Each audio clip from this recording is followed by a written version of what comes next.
It's funny how memory works as you get older. Names gone, completely gone. You'll meet someone new, shake their hand, and somewhere inside your brain the words have evaporated, but the utterly irrelevant details. Oh, those are crystal clear, like the exact shade of the curtains in their living room 10 years ago, or the fact that they once wore mismatched socks to a Christmas party. You don't need that information, it serves no purpose, but it's somehow impossible to forget. And the more you try to remember a name, the more it slips away. So there you are, smiling, politely calling someone mate or friend, all the while rehearsing the tiny, unnecessary facts that your brain has filed away forever. You'll remember the story of their cat, the brand of coffee they bought once, or the exact time they tripped on the pavement. But their name, poof, vanished. The strange part is, it almost becomes a superpower. You can recall all these odd, seemingly useless details that make conversations feel familiar and personal. You can tell someone, I remember the scarf you wore on that snowy day in 2012, and they're stunned even if you can't remember their name. And you realize maybe names aren't that important anyway. What matters is the tiny mosaic of moments, the quirks and little stories, the bits that stick and linger. Those are the things that make someone memorable, and somehow that feels more satisfying than remembering a simple name ever could.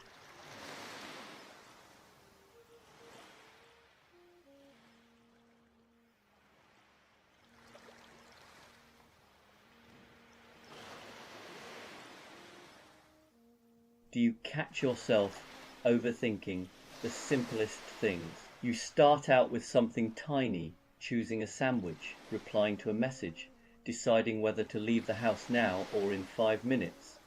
And before you know it, you're deep in analysis, weighing options that don't really exist. You stand there genuinely considering all the possible outcomes, as if the future depends on whether you choose white bread or brown. And at some point, you catch yourself. There's a brief pause, a moment of clarity, and you realize you've spent far longer thinking about the thing than it would have taken to just do it. That's usually when the laugh arrives. Not a big laugh, more of a quiet, private one. The kind that says, I see what's happening here. You're not annoyed, you're not frustrated. You're just mildly amused by your own mind, wandering off with confidence and absolutely no sense of proportion. And the nice thing is, once you notice it, the spell breaks, the decision becomes easy again. You choose something, anything, and the world continues exactly as it did before. Nothing collapses, no one complains, the moment passes. So when you catch yourself overthinking the small stuff, it's worth smiling at it, because that little laugh isn't giving up, it's understanding. And sometimes that's all you really need to move on, quietly and comfortably, with the day unfolding just fine.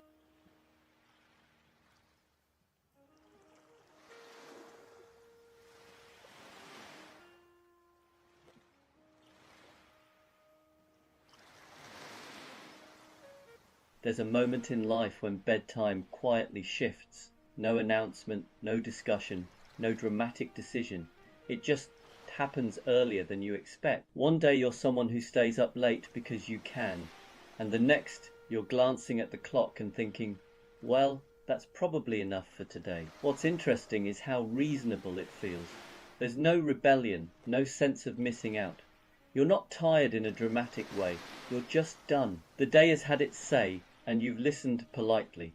Even the idea of staying up feels like unnecessary effort, like insisting on dessert when you're already perfectly content. You start planning evenings differently without quite realizing it. Films get paused halfway through with the calm confidence that they'll still exist tomorrow. Books fall gently onto the bedside table instead of being finished. There's a quiet satisfaction in knowing you don't have to push yourself anymore. You've earned the right to stop. And the best part is the morning, waking up earlier, doesn't feel like punishment. It feels spacious. There's time for tea, for sitting quietly, for easing into the day without rushing. You realize that the earlier bedtime wasn't about getting older. It was about choosing peace over resistance. So when you find yourself heading to bed earlier than you once would have, don't fight it. You're not missing anything. You're simply listening to a quieter rhythm. Now, and honestly, it's a rather pleasant one to fall asleep to.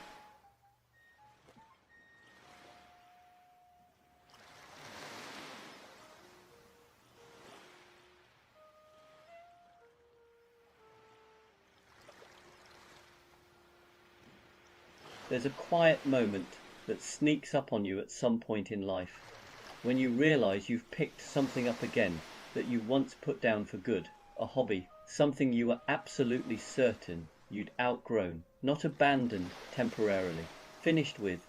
Maybe it's an old book or a bit of music you haven't listened to in years. Maybe it's something you haven't even thought about for decades. You don't make a big decision about it. You just find yourself doing it, almost by accident, and wondering why you ever stopped. What's different now is the pace. You're not trying to be good at it. You're not trying to turn it into anything. You're just enjoying the shape of it, the familiarity, the feeling of your hands remembering what to do before your head catches up. It's strangely comforting, like meeting an old friend and realizing you don't need to impress each other anymore. And there's no urgency, no sense that it has to lead anywhere. If anything, the joy comes from knowing it doesn't. You can put it down again tomorrow and pick it up next month, and it'll still be there, patient, unbothered. It's a small reminder that not everything in life needs to move forward.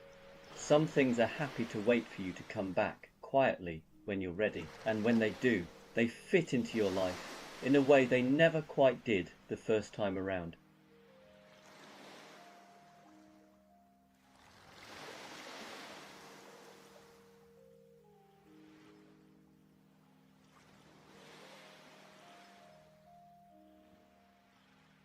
Weekends used to arrive with a bit of drama. There was anticipation, plans, a sense that something had to happen. At some point, though, the rhythm changes quietly, without announcement, and weekends become something else entirely. You still notice Friday, of course, but instead of excitement, it's more like relief, a gentle exhale. The weekend isn't a blank canvas anymore. It's a softer version of the week, familiar, predictable, comforting. Saturday mornings arrive earlier than they used to, often without effort. You wake up naturally sometimes before the alarm, and there's a brief moment of confusion before you remember there's nowhere you have to be, and somehow that's better than sleeping in ever was. You find yourself doing small, unremarkable things, a bit of tidying, a slow cup of tea, maybe a walk that has no real destination. There's no rush to make the most of it. The enjoyment is quieter now, tucked into the spaces between tasks, and then Sunday comes along carrying that familiar feeling that used to mean dread. But even that softens with time. It becomes more about easing into the week than resisting it. You prepare gently, you put things in their place, you wind down without fighting the clock. Nothing about weekends is worse. They're just different, less loud, less ambitious, more forgiving. And somewhere along the way, you realize this new rhythm suits you perfectly. It's not about escaping life anymore. It's about settling comfortably into it.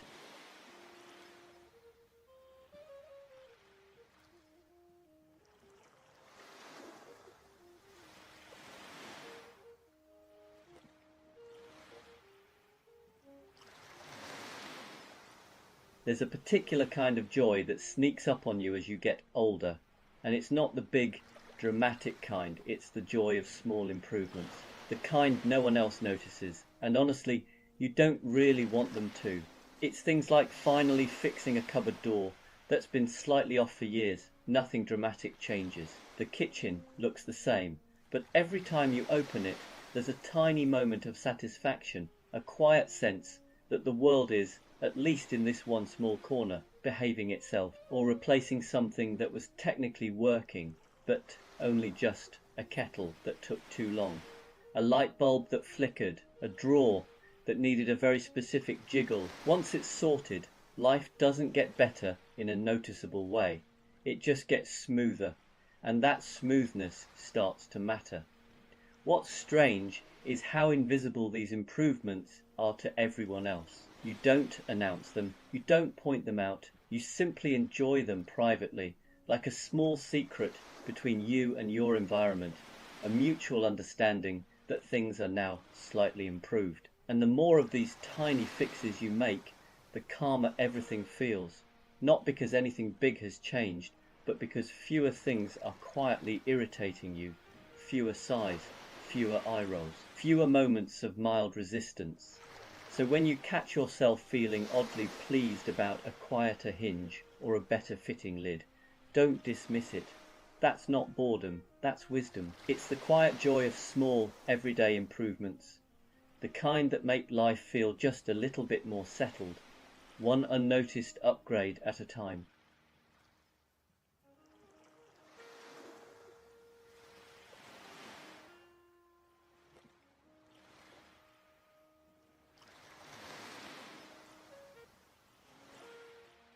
So there's this thing that happens when you get a bit older.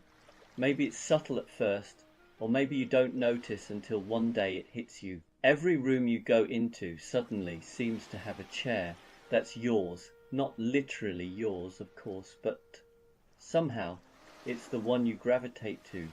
You walk into the living room, and there it is. The cushions are slightly too soft, the angle of the backrest just right. You settle in, and immediately everything else feels wrong. The sofa too wide, the other chair too upright. Somehow this chair gets you, then the kitchen, same thing. There's a seat that calls to you, maybe by the window or near the radiator. You don't choose it consciously, you just end up there, day after day. It's like the universe quietly assigned it to you, and you're too polite to say no. The funny part is, no one else notices. Friends sit down, shrug, shuffle uncomfortably, but the chair remains your chair. You try sitting somewhere else just for a change. It's okay for a minute or two, but eventually you're back in the chair that fits your body, your rhythm, your slightly creaky knees. And the real kicker, you start noticing it everywhere. When you visit your parents, the same chair phenomenon exists. Hotels, pubs, even friends' houses. There's always one chair that somehow makes sense. It's not a big deal, but somehow it's comforting, familiar, like a little anchor in a world that's otherwise constantly changing. So next time you settle into a chair and sigh without really thinking about it, know this: you've officially discovered one of middle age's most understated joys. Your chair has chosen you, and really, that's not too bad at all.